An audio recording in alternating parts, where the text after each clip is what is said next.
যেখানে রামিসার হত্যাকারী নিজের মুখে স্বীকার করেছে সে রামিসাকে ধর্ষণ করে হত্যা করেছে, তার ঘরে রামিসার দ্বিখণ্ডিত মৃতদেহ পাওয়া গেছে।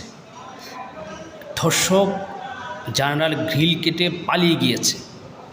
এত এত প্রমাণ থাকার পরেও ধর্ষককে গ্রেপ্তার হওয়ার পরে আইনি যে নাটক, যে জটিলতা, আইনের যে বেড়াজাল, এই বেড়াজাল ভেঙে অতি অল্প সময়ের মধ্যে ধর্ষকের মৃত্যুদণ্ড কার্যকর করতে হবে।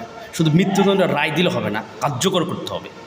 মাননীয় প্রধানমন্ত্রী, আপনি গতকাল রামিসার বাসায় গিয়ে রামিসার পরিবারকে সান্ত্বনা দেওয়ার আগে যদি ধর্ষকের বিচার কার্যক্রম সম্পূর্ণ করতেন তাহলে এই দেশের মানুষ আরও বেশি খুশি হতো। এই যে একটা ঘটনা ঘটে যাওয়ার পরে পরিবারকে গিয়ে সান্ত্বনা দেওয়ার যে আই ওয়াশের রাজনীতি, যে নোংরা রাজনীতিটা, এটা বন্ধ করতে হবে। আমরা কোনো সান্ত্বনা চাই না, আমরা বিচার চাই।